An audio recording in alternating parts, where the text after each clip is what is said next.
ಈ ಬೆಳಗಿನ ಜಾವದಲ್ಲಿ ಕರ್ತನ ಸನ್ನಿಧಾನದಲ್ಲಿ ತಿರುಗಿ ಆತನ ಸಾನ್ನಿಧ್ಯ ಸೇರಿ ಬರೋದಕ್ಕೆ ಕರ್ತನು ಕೊಡುವಂತ ಕೃಪೆಗಾಗಿ ಕರ್ತನಿಗೆ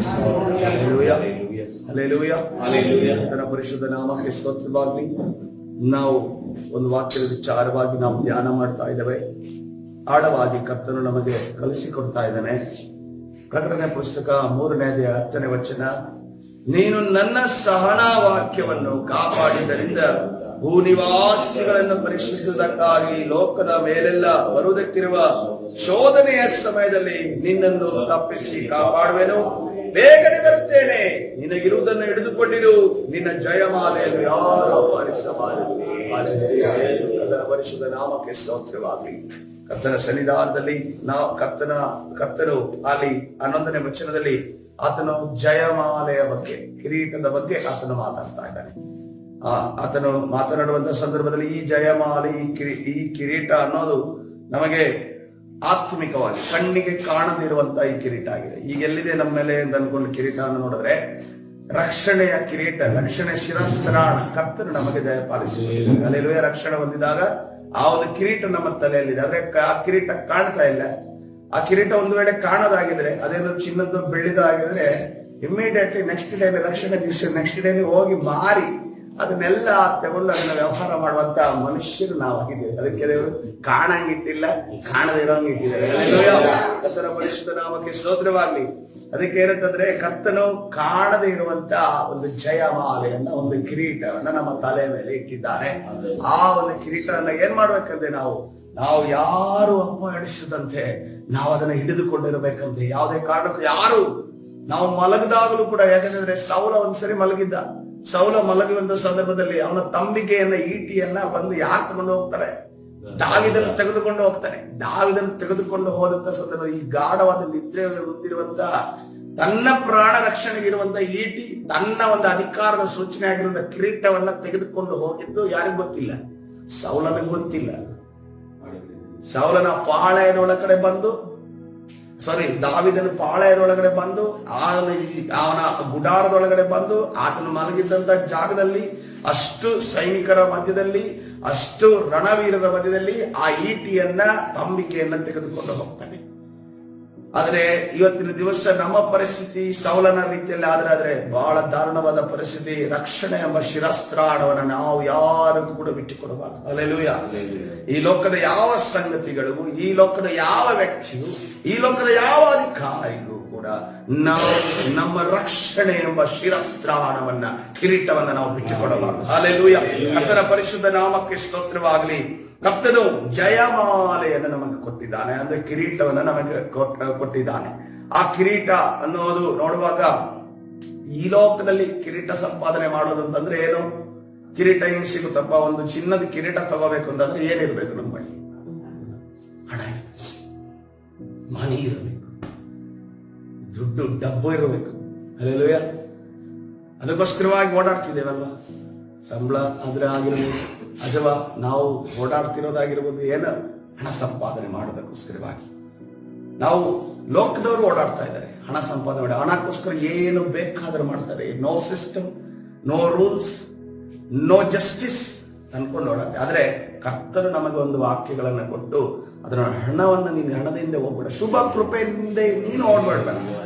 ನೀನು ನನ್ನ ಹಿಂದೆ ಹಿಂಬಾಲಿಸೋದಾದ್ರೆ ಶುಭ ಕೃಪೆಯನ್ನ ನಿನ್ನ ಹಿಂದೆ ಬರುವಂತೆ ಮಾಡ್ತೀನಿ. ಹಲ್ಲೆಲೂಯಾ. ನೋಡ್ರಿ, ಈ ಶುಭ ಕೃಪೆ ನಮ್ಮ ಹಿಂದೆ ಬರಬೇಕು ಅಂತಂದ್ರೆ, ಅಥವಾ ನಮ್ಮ ಹತ್ರ ಇರಬೇಕು ಅಂತಂದ್ರೆ ಅದನ್ನ ಸಂಭಾಲಿಸುವಂತ ಕ್ಷಮತೆ, ಸಾಮರ್ಥ್ಯ ನಮ್ಮಲ್ಲಿ ಇರ್ಬೇಕು. ಯಾವುದೇ ಆಶೀರ್ವಾದ ನೋಡ್ರಿ, ಕರ್ತನ ಸಮಯದಲ್ಲಿ ಸಿಗುವ, ಕರ್ತನ ಸಮಯ ಹೆಂಗಿರುತ್ತೆ ಅಂತಂದ್ರೆ ಆ ಆಶೀರ್ವಾದವನ್ನ ಸಂಭಾಲಿಸುವಂತ ಜ್ಞಾನ, ವಿವೇಕ, ತಿಳುವಳಿಕೆ ನಮ್ಮಲ್ಲಿ ಇರಬೇಕು. ಆವಾಗ ಕರ್ತನು ಕೈಯಲ್ಲಿ ಆ ಆಶೀರ್ವಾದವನ್ನು ಕೊಡ್ತಾನೆ. ಇಲ್ಲ ಅಂತಂದ್ರೆ ದೇವರು ಕೊಡುವುದಕ್ಕೆ ತಡ ಮಾಡ್ತಾನೆ. ಯಾಕೆ ತಡ ಮಾಡ್ತಾನೆ ಅಂತಂದ್ರೆ ಇವನಿಗೆ ಕೊಟ್ಟರು ಪ್ರಯೋಜನ ಇಲ್ಲ, ಅದು ಕೆಳಗಡೆ ಬೀಳ್ದು ಒಡೆದೋಗುತ್ತೆ, ಅಥವಾ ಸೈತಾನನು ಬಂದು ಕದ್ದುಕೊಂಡು ಹೋಗ್ತಾನೆ. ನೋಡಿದ್ರೆ ಕೆಲವರ ಜೀವಿತದಲ್ಲಿ ಸಾಕ್ಷಿಗಳನ್ನ ಹೇಳುತ್ತಾರೆ. ಸಾಕ್ಷಿಗಳನ್ನ ಹೇಳೋದು ಕೂಡ ಸ್ವಲ್ಪ ದಿನದಲ್ಲಿ ಆಶೀರ್ವಾದ ಅವರ ಬಳಿ ಇರೋದಿಲ್ಲ. ಯಾಕೆ ಅಂತಂದ್ರೆ ಆ ಆಶೀರ್ವಾದವನ್ನ ಸಂಭಾಲಿಸಲು ಅವರಿಗೆ ಸಾಧ್ಯವಾಗ್ತಾ ಇಲ್ಲ. ಆಶೀರ್ವಾದ ಕೆಲವರು ರಕ್ಷಣೆಗೆ ಬರ್ತಾರೆ, ಇಮಿಡಿಯೇಟ್ ಆಗಿ ಹೆಂಗೆ ಅಂತಂದ್ರೆ ಯೇಸುವಿಗೋಸ್ಕರ ನಾನು ಏನಾದ್ರೂ ಮಾಡ್ಬೇಕು ಅಂತ ಉತ್ಸಾಹದಿಂದ ಬರ್ತಾರೆ. ಸ್ವಲ್ಪ ದಿನ ಆದ್ಮೇಲೆ ಅವ್ರ ರಕ್ಷಣೆಯಲ್ಲಿ ಇರೋದೇ ಇಲ್ಲ. ಯಾಕೆಂತಂದ್ರೆ ಆ ರಕ್ಷಣೆಯನ್ನ ಸಂಭಾಳಿಸುವುದಕ್ಕೆ ಅವರಿಗೆ ಆಗ್ತಾ ಇಲ್ಲ. ಯಾವ ರೀತಿಯಲ್ಲಿ ನಡೆದುಕೊಳ್ಳಬೇಕಂತ ಗೊತ್ತಿಲ್ಲ. ಯಾವ ರೀತಿಯ ಮಾರ್ಗದಲ್ಲಿ ನಾನು ಹೋಗಬೇಕು, ಸತ್ಯವಾದ ಮಾರ್ಗ ಏನು ಎಂದು ತಿಳಿದುಕೊಳ್ಳಬೇಕು. ಕೆಲವು ಆಶೀರ್ವಾದಗಳು ನಮ್ಮ ಜೀವನದಲ್ಲಿ ಬರುವಾಗ ನಮಗೆ ಉಳಿಸಿಕೊಳ್ಳದಕ್ಕೆ ಆಗದೇ ಇರೋದ್ರಿಂದ ನಾವು ನಮ್ಮ ದಾರಿಯಲ್ಲೇ ಆಲೋಚನೆ ಮಾಡೋದ್ರೆ ಕೆಲವು ಬಾರಿ ಆ ಆಶೀರ್ವಾದ ನಮ್ಮ ಕೈ ಬಿಟ್ಟು ಹೋಗ್ತದೆ. ಅದಕ್ಕೋಸ್ಕರವಾಗಿ ಕರ್ತನೆ ಮಾಡ್ತಾನೆ, ಕೆಲವು ಸರಿ ಆಶೀರ್ವಾದವನ್ನ ಕೊಡುವಾಗ ಅದನ್ನ ಸಮಯವನ್ನ ಸಂದರ್ಭವನ್ನು ನೋಡಿ ಕೊಡ್ತಾನೆ. ಹಲ್ಲೆಲೂಯಾ. ಒಂದು ವೇಳೆ ನಾವು ಹಠ ಹಿಡಿದು ಕೇಳಬಹುದು, ಆತನ ಕೊಡಬಹುದು. ಕೊಡೋದ್ರಿಂದ ಏನ್ ಪಾಠ ಕಲಿಸ್ತಾನೆ ಗೊತ್ತಾ? ನಾನು ನಿನಗೆ ಆಶೀರ್ವಾದವನ್ನ ಕೊಟ್ಟೆ, ನಿನಗೆ ಉಳಿಸಿಕೊಳ್ಳೋದಕ್ಕೆ ಆಗ್ಲಿಲ್ಲ, ನೀನು ಉಳಿಸಿಕೊಳ್ಳೋದಕ್ಕೆ ಆ ಮೆಚೂರಿಟಿ, ಪ್ರಬುದ್ಧತೆ ನಿನ್ನಲ್ಲಿ ಇಲ್ಲ ಅಂತ ದೇವರು ಕಲಿಸ್ತಾನೆ. ವಾಕ್ಯದ ಮುಖಾಂತರ ಕಲಿಸೋದಕ್ಕೆ ಪ್ರಯತ್ನ ಪಡ್ತಾರೆ, ಆಗೋದಿಲ್ಲ. ಆ ನಂತರ ಸತ್ಯವೇದದ ಕೆಲವು ಹಾಡುಗಳ ಮುಖಾಂತರವಾಗಿ ಕಲಿಸೋದಕ್ಕೆ ಪ್ರಯತ್ನ ಪಡ್ತಾರೆ, ಸಭೆಯ ಮುಖಾಂತರವಾಗಿ ಕಲಿಸೋದಕ್ಕೆ ಪ್ರಯತ್ನ ಪಡ್ತಾರೆ, ಪರ್ಸನಲ್ ಕೌನ್ಸಿಲಿಂಗ್ ಕರ್ತನು ಆ ಸೇವಕರ ಮುಖಾಂತರವಾಗಿ ಮಾಡಿ ಕಲಿಸೋದಕ್ಕೆ ಪ್ರಯತ್ನ ಮಾಡಿ. ಯಾವುದಕ್ಕೂ ಕೂಡ ತಲೆಗೆ ಹೋಗ್ತಾ ಇಲ್ಲ ಅಂತಂದಾಗ ಇವನಿಗೆ ಪ್ರಾಕ್ಟಿಕಲ್ ಸರಿ. ಒಂದೆಷ್ಟು ಸಮಯಗಳ ಕಾಲ ಪ್ರಾಕ್ಟಿಕಲ್ ಎಕ್ಸಾಮ್ ಕೊಟ್ಟು ಇವನು ಎಕ್ಸಿಕ್ಯೂಟ್ ಮಾಡ್ತಾನ ಇಲ್ವಾ ಅಂತ ಅನ್ಕೊಂಡು ಗೊತ್ತಾದ್ರೆ ಇವನಿಗೆ ಅರ್ಥ ಆಗುತ್ತೆ ಅನ್ನೋದನ್ನ ದೇವರು ಮಾಡುವ ಚೆನ್ನಾಗಿದೆ. ಅದಕ್ಕೋಸ್ಕರವಾಗಿ ನಮ್ಮ ಜಯಮಾಲೆಯನ್ನ, ಈ ಲೋಕದಲ್ಲಿ ಕರ್ತನೆ ನಮಗೆ ಕೊಟ್ಟಿರುವ ರಕ್ಷಣೆ ಎಂಬ ಜಯಮಾಲೆಯನ್ನ, ಕಿರೀಟವನ್ನ ನಾವು ನಮ್ಮಲ್ಲಿ ಭದ್ರವಾಗಿ ಹಿಡಿದುಕೊಳ್ಳಬಾರದು. ಹಲ್ಲೆಲೂಯಾ. ಯಾಕಂದ್ರೆ ಈ ರಕ್ಷಣೆ ಎಂಬ ಜಯಮಾಲೆ ಇದೆಯಲ್ಲ, ಎಷ್ಟು ಪ್ರಾಮುಖ್ಯ ಅನ್ನೋದು ಇಲ್ಲಿ ಒಬ್ಬ ಅಫಿಷಿಯಲ್ಗೆ ಗೊತ್ತಿದೆ, ಒಬ್ಬ ಪ್ರಧಾನನಿಗೆ ಗೊತ್ತಿದೆ. ಯಾಕೆ ಈ ಮತ್ತಾಯನು ಪ್ರಧಾನನ ವಿಚಾರವಾಗಿ ಹೇಳ್ತಾ ಇದ್ದಾನೆ, ಈ ಶತಾಧಿಪತಿಯ ವಿಚಾರವಾಗಿ ಹೇಳ್ತಾ ಇದ್ದಾನೆ, ಆದ್ಮೇಲೆ ಒಬ್ಬ ಅಧಿಕಾರಿಯ ಬಗ್ಗೆ ಹೇಳ್ತಾ ಇದ್ದಾನೆ. ಯಾಕಂದ್ರೆ ಮತ್ತಾಯನು ಯಾವ ರೀತಿಯಲ್ಲಿ ಯೇಸು ಕ್ರಿಸ್ತನನ್ನ ಜನರಿಗೆ ಪರಿಚಯ ಮಾಡಿದ್ದಾನಂದ್ರೆ, ರಾಜನಾಗಿ ಮೆಸ್ಸಿಯನಾಗಿ ಯೇಸು ಕ್ರಿಸ್ತನನ್ನ ಪರಿಚಯ ಮಾಡ್ತಾನೆ. ಆ ಈ ರಾಜನಾಗಿ ಮೆಸ್ಸಿಯನಾಗಿ ಪರಿಚಯ ಮಾಡುವಾಗ ಮತ್ತಾಯನಿಗೆ ಏನ್ ಇಂಟೆನ್ಷನ್ ಅವನ ಮೈಂಡ್ ಅಲ್ಲಿ ಓಡಾಡ್ತಿದೆ ಅಂತಂದ್ರೆ, ಈ ಲೋಕದಲ್ಲಿ ಯಾವ ರಾಜನೂ ಇಲ್ಲ, ಈ ಲೋಕದಲ್ಲಿ ಯಾವ ಪ್ರಧಾನನೂ ಇಲ್ಲ, ಈ ಲೋಕದಲ್ಲಿ ಯಾವ ಒಂದು ಅಧಿಕಾರಿ ಇಲ್ಲ, ಈ ಲೋಕದಲ್ಲಿ ಯಾವ ಒಂದು ಶತಾಧಿಪತಿ ಆತನ ಮುಂದೆ ಇಲ್ಲದೆ ಎಲ್ಲರೂ ಕೂಡ ಆತನ ಪಾದದ ಅಡಿಗೆ ಅಡ್ಡು ಬಿದ್ದು ಆತನಿಂದ ಆಶೀರ್ವಾದವನ್ನು ಹೊಂದಿದವರು. ಹಲ್ಲೆಲೂಯಾ. ಅದಕ್ಕೋಸ್ಕರವಾಗಿ ಮತ್ತಾಯನು ಹೇಳ್ತಾ ಇದ್ದಾನೆ, ಇಂಥ ಜನರೆಲ್ಲ ಖಾಲಿ ಕಣ್ಣು ಇಲ್ಲದೆ ಇರುವವರು, ಬಾಯಿ ಇಲ್ಲದವರು, ಕುಂಟರು, ಕುರುಡರು ಮಾತ್ರ ಯೇಸು ಕ್ರಿಸ್ತನ ಬಳಿಗೆ ಬಂದಿದ್ದಲ್ಲ, ಶತಾಧಿಪತಿ ಅಂತದವನು, ರೋಮನ್ ಸಾಮ್ರಾಜ್ಯದ ಶತಾಧಿಪತಿ ಬಂದಿದ್ದಾನೆ. ಆ ರೋಮನ್ ಸಾಮ್ರಾಜ್ಯ ಬರುವಂತಹ ಅಧಿಕಾರಿ ಪ್ರಧಾನನು ಬಂದಿದ್ದಾನೆ. ಅದೇ ರೀತಿಯಲ್ಲಿ ಒಬ್ಬ ಅಧಿಕಾರಿ ಯವನಸ್ಥನು ಕೂಡ ಯೇಸುವಿನ ಬಳಿಗೆ ಬಂದಿದ್ದಾರೆ. ಯಾಕೆಂದ್ರೆ ಅವರಲ್ಲಿ ಏನೇ ಇದ್ರೂ ಕೂಡ ಅವರಿಗೆ ಒಂದು ಅಗತ್ಯ ಇದೆ, ಯೇಸುವಿನ ನಾಮ ಆಗಿದೆ. Hallelujah, hallelujah. ನಿನ್ನೆ ದಿವಸ ನಾವು ಶತಾಧಿಪತಿಯ ವಿಚಾರವಾಗಿ ಕಲಿತುಕೊಂಡು ಅನೇಕ ವಿಚಾರಗಳನ್ನ ದೇವರು ಬಿಚ್ಚಿ ಬಿಚ್ಚಿ ಬಿಚ್ಚಿ ತೆರೆದಿಟ್ಟು ನನಗೂ ಕೂಡ ಮೆಸ್ಮರೈಸ್ ಆಗುವ ರೀತಿಯಲ್ಲಿ ಈ ವಾಕ್ಯಗಳಲ್ಲಿ ಇಷ್ಟೊಂದು ಅರ್ಥಗಳು ಅಡಕವಾಗಿದೆಯಾ. ದೇವರಾತ್ಮನು ಮಾತನಾಡುವಾಗ ಒಬ್ಬ ಮನುಷ್ಯ ಖಾಲಿ ಒಂದು ಚಾನೆಲ್ ಆಗಿರ್ತಾನೆ ಅಷ್ಟೇ. ಮರಿಯಳು ಒಂದು ಈ ಲೋಕಕ್ಕೆ ಬರುವುದಕ್ಕೆ, ಯೇಸು ಕ್ರಿಸ್ತನು ಈ ಲೋಕಕ್ಕೆ ಬರುವುದಕ್ಕೆ ಒಂದು ಚಾನೆಲ್ ಆಗಿದ್ದು. ನಮಗೆ ಚಾನೆಲ್ ವೈರ್ ಮುಖ್ಯನ, ಚಾನೆಲ್ ಒಳಗಡೆ ಬರುವಂತ ಆ ಒಂದು ಇನ್ಫಾರ್ಮೇಶನ್ ಮುಖ್ಯನ? ಚಾನೆಲ್ ಒಳಗಡೆ ಬರುವಂತ ಇನ್ಫಾರ್ಮೇಶನ್ ಮುಖ್ಯ. ಎಂತ ವೈರ್ ಬೇಕಾದ್ರೂ ಸಿಗುತ್ತೆ. ಈಗ ಇಂಟರ್ನೆಟ್ ಲಾಸ್ ಆಯ್ತು ಅಂತಂದ್ರೆ ನಾವು ಇಂಟರ್ನೆಟ್ ಲಾಸ್ ಆಯ್ತು ಅಂತ ಒದ್ದಾಡ್ತೀವಿ, ವೈರ್ ಬಗ್ಗೆ ಟೆನ್ಷನ್ ಮಾಡೋದಿಲ್ಲ. ವೈರ್ ನಾವು ತೆಗೆದು ಬಿಸಾಡಿ ಇನ್ನೊಂದು ಹಾಕ್ತಿವಿ. ಆದ್ರೆ ಬೇಕಾಗಿರೋದು ನಮ್ಗೇನು? ಇಂಟರ್ನೆಟ್ ಬೇಕು. ಅದಕ್ಕೋಸ್ಕರವಾಗಿ ನಾವು ಕೇವಲ ಒಂದು ಸಂಪರ್ಕದ ಒಂದು ಸಾಧನವಾಗಿದೆ ಅಷ್ಟೇ. ನಮ್ಮ ಒಳಗಡೆಯಿಂದ ಕರ್ತನು ಮಾತನಾಡ್ತಾ ಇರ್ತಾನೆ. ಹಲ್ಲೆಲೂಯಾ. ಇವತ್ತಿನ ದಿವಸ ನೋಡೋಣ, ಯೋಹಾನನ ಸುವಾರ್ತೆ 4ನೇ ಅಧ್ಯಾಯ 46ನೇ ವಚನಕ್ಕೆ ಹೋಗೋಣ. ಯೋಹಾನನ ಸುವಾರ್ತೆ 4ನೇ ಅಧ್ಯಾಯ 46ನೇ ವಚನ. ಈ ಯೋಹಾನನು ಕೂಡ ಒಬ್ಬ ಪ್ರಧಾನನ ಬಗ್ಗೆ ಬರೀತಾ ಇದ್ದಾನೆ. ಆತನು ಬರೆಯುವಂತ ಸಂದರ್ಭದಲ್ಲಿ ಕೂಡ ಅದನ್ನು ಮೆನ್ಷನ್ ಮಾಡ್ತಾನೆ, ಯಾವ ಊರಲ್ಲಿ ಆ ಒಂದು ಅದ್ಭುತ ನಡೀತಿದೆ ಅಂತ. ಹೀಗಿರಲಾಗಿ ಯೇಸು ತಾನು ನೀರನ್ನು ದ್ರಾಕ್ಷಾರಸವಾಗಿ ಮಾಡಿದ ಗಲಿಲಾಯದ ಕಾನಾ ಊರಿಗೆ ಮತ್ತೊಮ್ಮೆ ಬಂದರು. ಕಾನಾ ಊರಿನಲ್ಲಿ ಒಂದು ದೊಡ್ಡ ಅದ್ಭುತ ನಡೆದಿದೆ. ಒಂದು ದೊಡ್ಡ ಮದುವೆಯಲ್ಲಿ ಒಂದು ದ್ರಾಕ್ಷಾರಸ ಖಾಲಿ ಆದಾಗ ಅಲ್ಲಿ ದ್ರಾಕ್ಷಾರಸ ಆ ಕರ್ತನು ಒದಗಿಸಿಕೊಟ್ಟಿದ್ದು, ಯೆಹೋವ ಈರೆಯಾಗಿ ಒದಗಿಸಿಕೊಟ್ಟಿದ್ದು ಆ ಪಟ್ಟಣದಲ್ಲೆಲ್ಲ ಸ್ಪ್ರೆಡ್ ಆಗಿದೆ. ಯೇಸು ಮೊದಲನೇ ಅದ್ಭುತ ಮಾಡಿದ್ದು ಆ ಒಂದು ಕೊರತೆಯನ್ನು ನೀಗಿಸಿದ ಅದ್ಭುತ ನಡೆದಿದೆ. ಅಲ್ಲಿದ್ದಾಗ ಅರಮನೆಯ ಒಬ್ಬ ಪ್ರಧಾನನ ಮಗನು ಕಪೆರ್ನೌಮಿನಲ್ಲಿ ಅಸ್ವಸ್ಥನಾಗಿದ್ದಾನೆ. ಮತ್ತೆ ನೋಡ್ರಿ, ಕಪೆರ್ನೌಮ್ ಎಂಬ ಊರು ನಮ್ಮ ಕಣ್ಣಿಗೆ ಕಾಣ್ತಾ ಇದೆ. ಕಪೆರ್ನೌಮಲ್ಲಿ ಇನ್ನೊಂದು ಅದ್ಭುತ ನಡೀಲಿಕ್ಕೆ ಹೋಗ್ತಾ ಇದೆ. 47ನೇ ವಚನ ನೋಡುವಾಗ, ಯೇಸು ಯುದಾಯದಿಂದ ಗಲಿಲಾಯಕ್ಕೆ ಬಂದ ಸುದ್ದಿಯನ್ನು ಆ ಪ್ರಧಾನನು ಕೇಳಿದಾಗ ತನ್ನ ಮಗನು ಸಾಯುವ ಹಾಗಿದ್ದರಿಂದ ಯೇಸುವಿನ ಬಳಿಗೆ ಹೋಗಿ, ನೀನು ಇಳಿದು ಬಂದು ನನ್ನ ಮಗನನ್ನು ಸ್ವಸ್ಥ ಮಾಡಬೇಕೆಂದು ಬೇಡಿಕೊಂಡರು. ಹಲ್ಲೆಲೂಯಾ. ಕರ್ತನ ಪರಿಶುದ್ಧ ನಾಮಕ್ಕೆ ಸ್ತೋತ್ರವಾಗಲಿ. ಶತಾಧಿಪತಿ ನೋಡುವಾಗ ಹೇಳ್ತಾನೆ, ಅಲ್ಲ, ಆ ಯಹೂದ್ಯರ ಹಿರಿಯರು ಹೇಳ್ತಾರೆ, ನೀನು ಅವನ ಬಳಿಗೆ ಹೋಗಿ ಸ್ವಸ್ಥ ಮಾಡಿದಾಗ ಅವನು ಯೋಗ್ಯನು. ಆದ್ರೆ ಶತಾಧಿಪತಿ ಹೇಳ್ತಾ ಇದ್ದಾನೆ, ನೀನು ನನ್ನ ಬಳಿಗೆ ನನ್ನ ಮನೆಗೆ ಬಂದು ಸ್ವಸ್ಥ ಮಾಡಿದಾಗ ನಾನು ಯೋಗ್ಯನಲ್ಲ. ಇಲ್ಲಿ ಪ್ರಧಾನ ಹೇಳ್ತಾ ಇದ್ದಾನೆ, ನೀನು ನನ್ನ ಬಳಿಗೆ ಬಂದು ನೀನು ನನ್ನ ಮಗನನ್ನ ಸ್ವಸ್ಥ ಮಾಡಬೇಕು. ಹಲ್ಲೆಲೂಯಾ. ಏನಿದ್ರ ಡಿಫರೆನ್ಸ್? ಯಾಕೆ ಶತಾಧಿಪತಿ ಅಲ್ಲಿ ಬರೋದಕ್ಕೆ ತಡೀತಾ ಇದ್ದಾನೆ, ಬರೋದಕ್ಕೆ ಬೇಡ, ನಾನು ಯೋಗ್ಯನಲ್ಲ ಅಂತ ಪಾಪಿಯಿಂದ ಹೇಳ್ತಾ ಇದ್ದಾನೆ.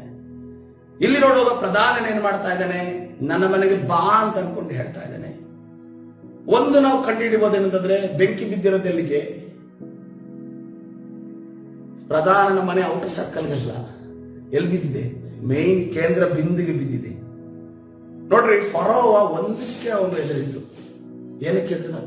ತನ್ನ ಮಗ ಯಾವಾಗ ಅಸ್ವಸ್ಥನಾಗ್ತಾನೋ ಅವನಿಗೆ ಸಾಕಾಯ್ತು. ನನಗೆ ಈ 10 ಬಾಧೆ ಫಿನಿಶ್ ಆಗುವಾಗ ಅವನಿಗೆ ಏನಂತಂದ್ರೆ, ಇನ್ನು ಈ ಸಾವಾಸ ಮೋಶದು ಬೇಡ, ಇನ್ನು ಇಸ್ರೇಲ್ ಬೇಡ, ಅವ್ನು ಯಾರೋ ದೇವರು ಇದ್ದಾರಂತೆ ಅವರೂ ಬೇಡ, ಇವರನ್ನ ಕೊಟ್ಟು ಕಳಿಸ್ಬಿಡ್ತೀನಿ. ಅದೇ ರೀತಿಯಲ್ಲಿ ಪ್ರಧಾನನ ಮನೆಯಲ್ಲಿ ಏನ್ ನಡೀತಾ ಇದೆ, ಆತನ ಮಗ ಹುಷಾರಿಲ್ಲದೆ ಬಿದ್ದಾನೆ. ಆಗ ಮಗ ಹುಷಾರಿಲ್ಲದೆ ಕಷ್ಟಪಡ್ತಾ ಇದ್ದಾರೆ. ನಮಗೂ ಕೂಡ ನಮ್ಮ ಜೀವನದಲ್ಲಿ ನಮ್ಮ ಮಕ್ಕಳು ಕಷ್ಟಪಡುವಾಗ ನಮಗೆ ಸಹಿಸಿಕೊಳ್ಳೋದಕ್ಕಾಗೋದಿಲ್ಲ. ನಮ್ಮ ಕರುಳು ಚೂರು. ಯಾಕಂದ್ರೆ ಅದು ದೇವರು ಮಾಡಿರುವ ನಿಯಮ ಆಗಿದೆ. ಯಾಕಂದ್ರೆ ಆತನು ತಂದೆಯಾಗಿದ್ದರಿಂದ ಆ ತಂದೆಯ ಪ್ರೀತಿಗೆ ಹೊಡೆತ ಬೀಳುವಾಗ, ಆ ತಂದೆಯ ಪ್ರೀತಿಗೆ ಒಂದು ಎದುರಾಳಿ ಬಂದು ರೋಗ ನಿಲ್ಲುವಾಗ ಅಥವಾ ಯಾವುದೋ ಒಂದು ನಿಲ್ಲುವಾಗ ನಮಗೆ ಬಹಳ ವೇದನೆ ಆಗುತ್ತೆ, ಬಹಳ ಕಷ್ಟ ಆಗುತ್ತೆ. ಅದೇ ಒಂದು ಕಷ್ಟವನ್ನ ಯಾರು ಅನುಭವಿಸ್ತಿದ್ದಾರೆ? ಈ ಪ್ರಧಾನನ ಅನುಭವಿಸ್ತಾ ಇದ್ದಾನೆ. ಯೇಸು ಅವನಿಗೆ, ನೀವು ಇಲ್ಲಿ ಈಗ ಏನ್ ಮಾಡ್ಬೇಕು ಅಂತಂದ್ರೆ, ಆದ್ರೆ ಏನಾಗ್ತಿದೆ ಅಂದ್ರೆ, ಏನಾದ್ರೂ ಆಗ್ಲಿ ನೀನು ಮನೆಗೆ ಬಂದು ನನ್ನ ಮಗನನ್ನ ನೀನು ಸ್ವಸ್ಥ ಮಾಡು. ಅದನ್ನು ತನ್ನ ಪಾಪದ ವಿಚಾರ, ನಾನು ಶುದ್ಧನೋ ಅಶುದ್ಧನೋ ಏನು ಯೋಚನೆ ಮಾಡ್ತಿಲ್ಲ.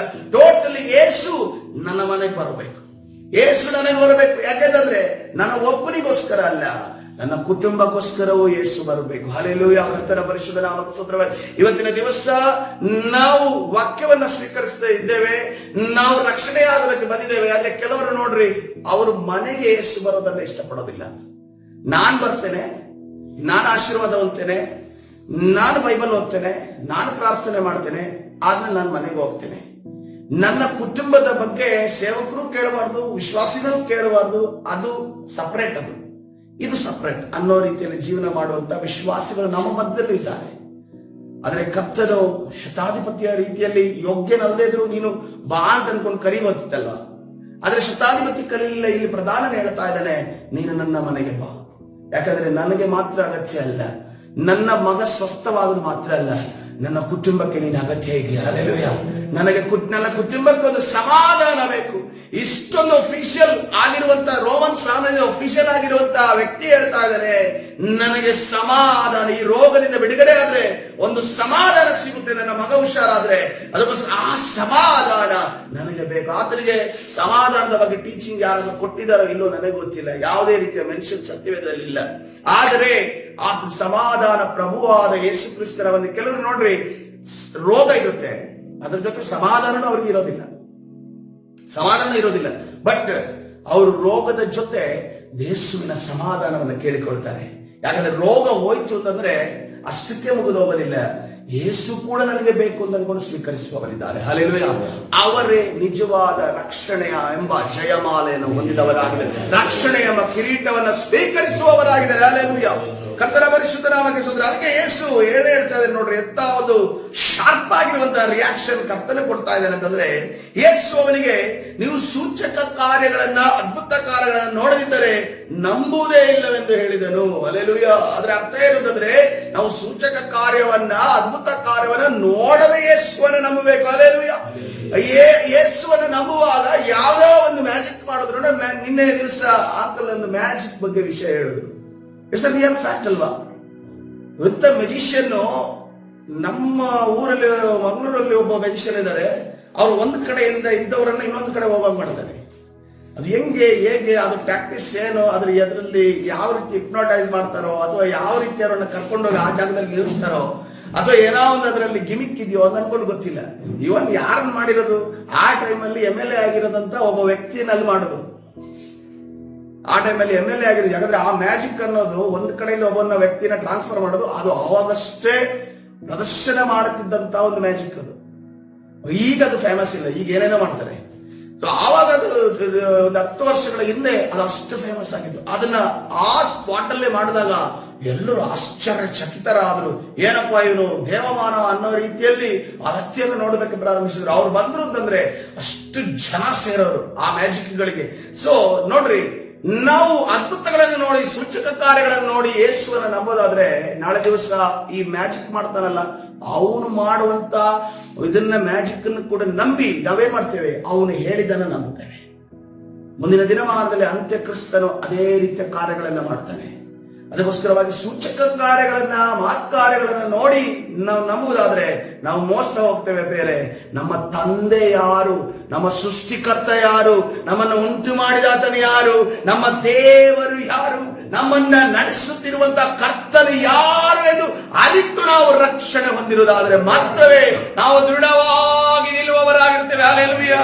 ಈಗ ಇದ್ದಿರುವಂತಹ 1000, 1 ಲಕ್ಷ, 2 ಲಕ್ಷ ಇರುವಂತಹ ಸಭೆಯಲ್ಲಿ ಎಷ್ಟು ಜನ ಆವಾಗ ಅಂತ್ಯಕ್ರಿಸ್ತನು ಬರುವಾಗ ಹೋಗ್ತಾರೆ ಗೊತ್ತಿಲ್ಲ.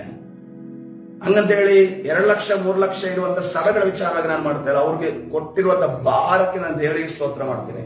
ಯಾಕಂದ್ರೆ ಅವರಷ್ಟು ಸೇವೆ ಮಾಡ್ಲಿಕ್ಕೆ ನಮ್ಗೆ ಆಗೋದಿಲ್ವೋ ಏನೋ. ಕರ್ತನು ನಮಗೇನು ಕೊಟ್ಟಿದ್ದಾನೋ ಅದನ್ನ ಮಾಡಿ ಪರಲೋಕ ಹೋದ್ರೆ ಸಾಕು. ಹಲ್ಲೆಲೂಯಾ. ಅವರು ಮಾಡ್ಲಿ, ಇನ್ನೂ ಹೆಚ್ಚಾಗಿ ಮಾಡ್ಲಿ. ಅದು 4 ಲಕ್ಷ ಇದ್ದಿದ್ದು ಇನ್ನೂ 10, 20, 100 ಲಕ್ಷವೇ, 1 ಕೋಟಿಯ ಮಟ್ಟಕ್ಕೆ ಆ ಸೇವೆ ಬೆಳೆಯುವುದಾಗಲಿ. ಹಲ್ಲೆಲೂಯಾ. ಕರ್ತನ ಪರಿಶುದ್ಧ ನಾಮಕ್ಕೆ ಸ್ತೋತ್ರವಾಗಲಿ. ಇಲ್ಲೇ ಹೇಳ್ತಾ ಇದ್ದಾರೆ, ಸ್ವಾಮಿ ನನ್ನ ಮಗನ ಸಾಯುವುದಕ್ಕೆ, ನೀವು ಸೂಚಕ ಕಾರ್ಯಗಳನ್ನು, ಅದ್ಭುತ ಕಾರ್ಯಗಳನ್ನು ನೋಡದಿದ್ದರೆ ನಂಬುವುದೇ ಇಲ್ಲ. ನೀವು ಸಾನ ವಾಕ್ಯವನ್ನ ನೀವು ಯಾವಾಗ ಕಾಪಾಡೋದು? ಸೂಚಕ ಕಾರ್ಯ ನೋಡಿದ್ರೆ ಮಾತ್ರ ಕಾಪಾಡೋದು, ಅದ್ಭುತ ಕಾರ್ಯ ನೋಡಿದ್ರೆ ಮಾತ್ರ ಕಾರ್ಯ ನೋಡೋದು. ಅದೇ ರೀತಿಯಲ್ಲಿ ನೋಡ್ರಿ, ಕೆಲವು ಇನ್ನೊಂದು ರೀತಿಯ ವಿಶ್ವಾಸಿ ಇದ್ದಾರೆ. ಏನಂತಂದ್ರೆ, ಅವ್ರ ರಕ್ಷಣೆ ಹೊಂದಾಗ ದೇವರು ಅದ್ಭುತ ಮಾಡ್ತಾರೆ, ರಕ್ಷಣೆ ಆಗಿ ಬರ್ತಾರೆ, ಹಿಂಗೆ ಜೀವನ ನಡೀತಾ ಇರುತ್ತೆ. ಬಟ್ ಅವರ ಜೀವಿತದಲ್ಲಿ ಯಾವುದೇ ರೀತಿಯ ಅದ್ಭುತ ನಡೆಯೋದಿಲ್ಲ. ಅವಾಗ ಏನ್ ಮಾಡ್ತಾರೆ ಅಂತಂದ್ರೆ, ಏನು ಒಂದು ಇಂಟ್ರೆಸ್ಟಿಂಗ್ ಏನು ನಡೀತಾ ಇಲ್ವಲ್ಲ ನನ್ನ ಜೀವಿತದಲ್ಲಿ, ಏನು ಅದ್ಭುತಗಳು ನಡೀತಾ ಇಲ್ಲ, ಏನು ಆಸಕ್ತಿ ಇರುವಂತ ವಿಚಾರಗಳು ನಡೀತಾ ಇಲ್ಲ, ಏನೋ ಒಂದು ಏನೋ ಹೇಳ್ತಾರೆ ಗಿಮಿಕ್ ತರದ್ದು ಏನು ನಡೀತಾ ಇಲ್ವಲ್ಲ, ಈಗ ಫುಲ್ ಸೈಲೆಂಟ್ ಆಗಿದೆಯಲ್ಲ. ಆವಾಗ ಅವರ ರಕ್ಷಣೆ ದಿನದಿಂದ ದಿನಕ್ಕೆ ಕಡಿಮೆ ಆಗ್ತಾ ಹೋಗ್ತದೆ. ನಾವು ಆ ರೀತಿ ಇರಬಾರದು. ನಾವು ಪ್ರತಿದಿನವೂ ನಮ್ಮ ಕ್ರಿಸ್ತನ ಪ್ರೀತಿ ಹೆಚ್ಚುತ್ತಾ ಉಕ್ಕುತ್ತಾ ಬರಬೇಕು. ಹಲ್ಲೆಲೂಯಾ.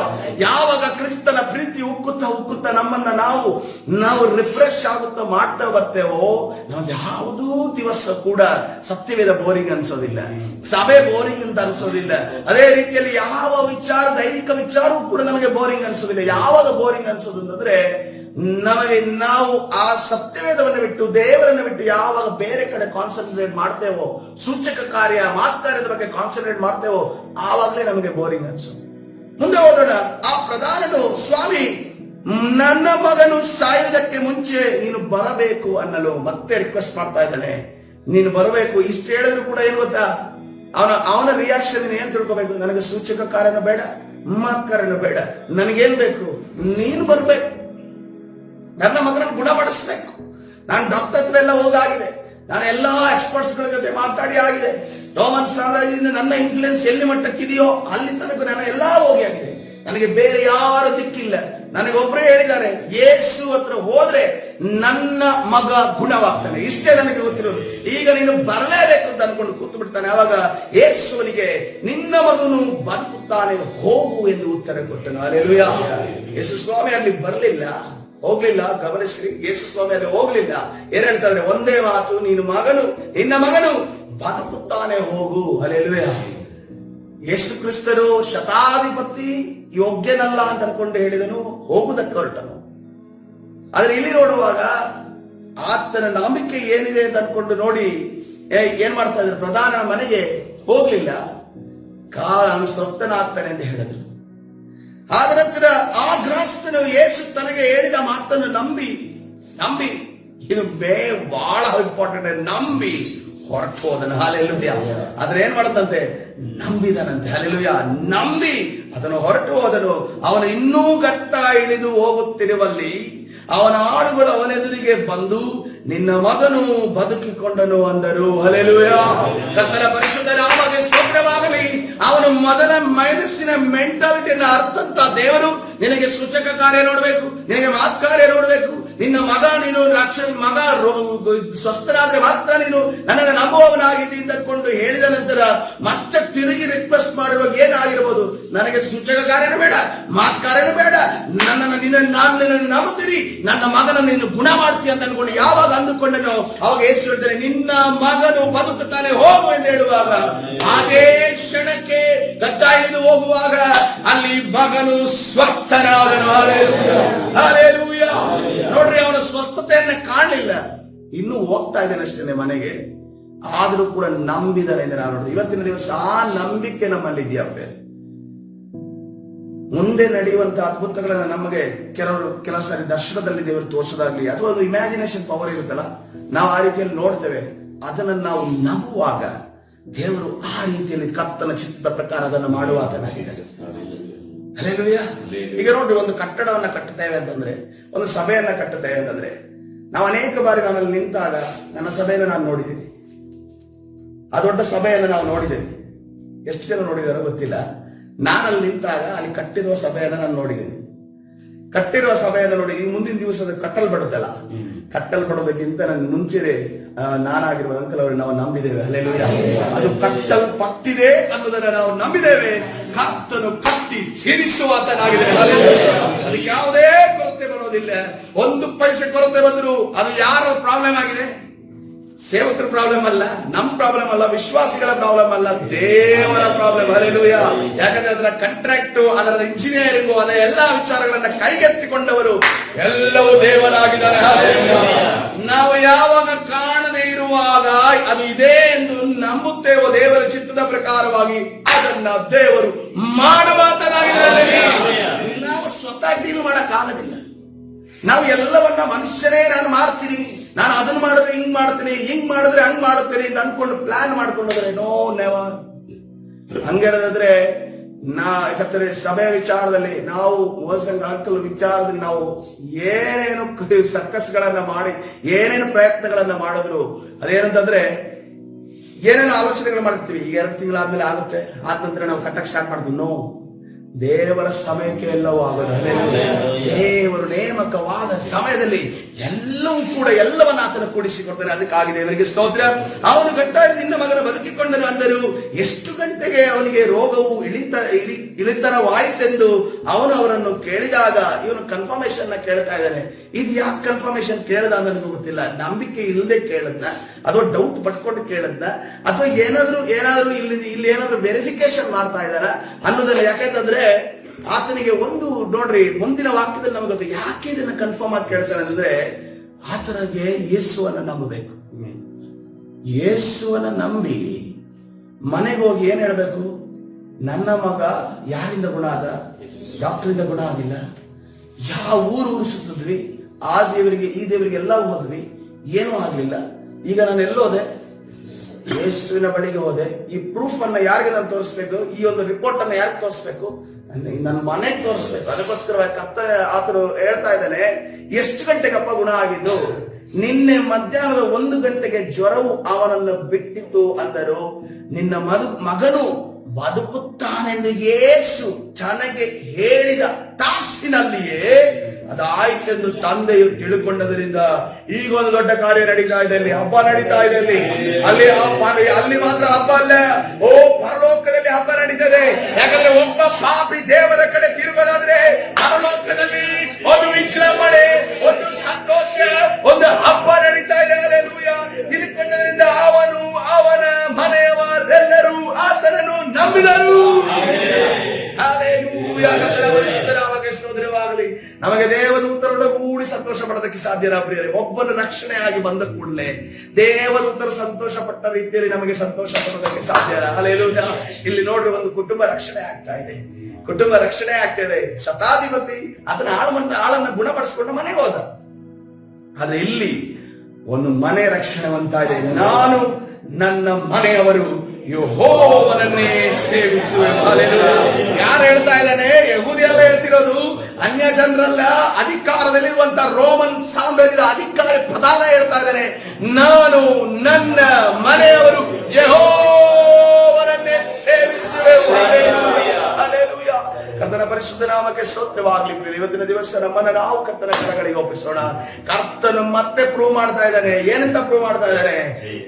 ಈಗ ಇರುವಂತಹ ಸಾಲ ವಾಕ್ಯವನ್ನ ನಾವು ಕಾಪಾಡೋದಾದ್ರೆ, ಯಾವ ರೀತಿಯಲ್ಲಿ ಪ್ರಧಾನನ ಮಗನನ್ನ ದೇವರು ಕಾಪಾಡಿದ್ರು, ಅದೇ ರೀತಿಯಲ್ಲಿ ನಮ್ಮನ್ನು ಕೂಡ ದೇವರು ಕಾಪಾಡುವಾತನಾಗಿದ್ದಾರೆ. ಹಲ್ಲೆಲೂಯಾ. ಯಾವ ರೀತಿಯಲ್ಲಿ ಈ ಲೋಕದಲ್ಲಿ ರೋಗಗಳು, ಅನೇಕ ಪ್ರಕೃತಿ ವಿಕೋಪಗಳು, ಅದೇ ರೀತಿಯಲ್ಲಿ ಅನೇಕ ದುಷ್ಟರು, ಅನೇಕ ಅನ್ಯಾಯಗಾರರು ಇರುವಂತ ಲೋಕದಲ್ಲಿ ಯಾವ ಅನ್ಯಾಯ ಆಗದಂತೆ ಕರ್ತನು ಕಾಪಾಡುತ್ತೇನೆ ಎನ್ನುವಂತ ವಾಗ್ದಾನ ಮಾಡಿದ್ದಾರೋ, ಆತನ ಸಾಲ ವಾಕ್ಯವನ್ನ ನಾವು ಕಾಪಾಡಿಕೊಳ್ಳೋದಾದ್ರೆ ಕರ್ತನು ನಮ್ಮನ್ನು ಕೂಡ ಕಾಪಾಡುವಾತನಾಗಿದ್ದಾರೆ. ನಮ್ಮ ಜಯಮಾಲೆಯನ್ನ, ನಮ್ಮ ಮೇಲೆ ಇರುವಂತಹ ರಕ್ಷಣೆ ಎಂಬ ಕಿರೀಟವನ್ನ ನಾವು ಎಂದಿಗೂ ಕಳೆದುಕೊಳ್ಳಬಾರದು. ನೀನು ಏನ್ ಬೇಕಾದ್ರೂ ಕಳೆದು, ಹಣ ಕಳೆದು, ಮನೆ ಕಳೆದು, ಏನ್ ಬೇಕಾದ್ರೂ ವಸ್ತುವನ್ನ ಕಳೆದುಕೋ, ಆದ್ರೆ ಕಡೆಯ ಕಾಲದಲ್ಲಿ ಈ ರೀತಿಯ ಯಾವುದೇ ಕಾರಣಕ್ಕೂ ರಕ್ಷಣೆಯನ್ನ ಕಳೆದುಕೊಳ್ಳಬೇಡ. ಹಲ್ಲೆಲೂಯಾ. ಈ ಸಮಯದಲ್ಲಿ ಹೇಳೋಣ, ಕರ್ತನ ಸನ್ನಿಧಿಯಲ್ಲಿ ಬಾಯಿ ತೆರೆಯೋಣ. ಈ ಸಮಯದಲ್ಲಿ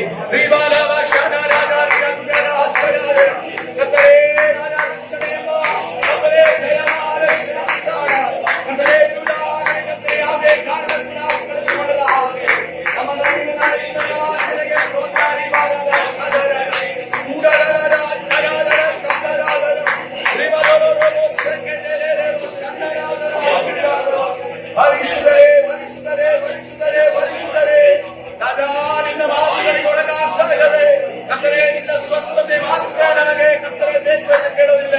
ಇವತ್ತು ನೀನು ನಮಗೆ ಬೇಕು ಸ್ವಾಮಿ. ನಿನ್ನ ರಕ್ಷಣೆ ಬೇಕು ಕರ್ತನೆ. ನಿನ್ನ ರಕ್ಷಣೆಯಲ್ಲಿ ನಾವು ನೆಲೆಗೊಳ್ಳಬೇಕು ಕರ್ತನೆ.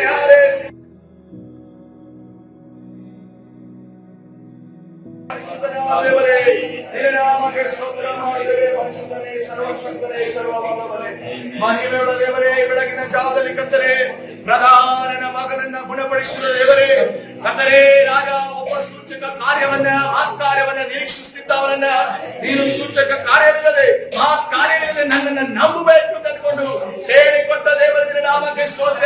ಇವತ್ತಿನ ದಿವಸ ನಮ್ಮ ಮನಸ್ಸಿನ ಆಲೋಚನೆ ಕೂಡ ಬದಲಾವಣೆ ಆಗಲಿ ಕರ್ತನೆ. ನಾವು ಸೂಚಕ ಕಾರ್ಯಕ್ಕಾಗಲಿ ಕರ್ತನೆ ಮಹತ್ ಕಾರ್ಯಗಳ ನಿರೀಕ್ಷೆಯಿಲ್ಲ. ನೀನು ನಮ್ಮನ್ನು ಸೃಷ್ಟಿಸಿದ ದೇವರು ಸ್ವಾಮಿ. ನಾವು ನಿನ್ನನ್ನು ಹಿಂಬಾಲಿಸುತ್ತೇವೆ, ನಾವು ನಿನ್ನನ್ನು ನಂಬುತ್ತೇವೆ ಕರ್ತನೆ.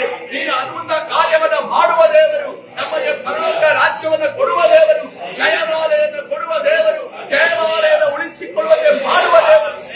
ಇದಕ್ಕೆ ವಿರುದ್ಧವಾಗಿ ಹೋರಾಡುವಂತ ಎಲ್ಲ ಸೈತಾನನ ಕಾರ್ಯಗಳು ನಜರೇತಿನ ಯೇಸುವಿನ ನಾಮದಲ್ಲಿ ಬಂಧಿಸಿ ಮುರಿದ ಬಿಡುಗಡೆ ಉಂಟು ಮಾಡಿ ನಡೆಸಿ ಕರ್ತನಾದ ಯೇಸು ಸ್ವಾಮಿ ಸಭೆ ಪ್ರಾರ್ಥನೆ ಹೊಂದಿಕೊಳ್ಳುವ ಜೀವವುಳ್ಳ ತಂದೆ. ಆಮೆನ್. ಹಲ್ಲೆಲೂಯಾ.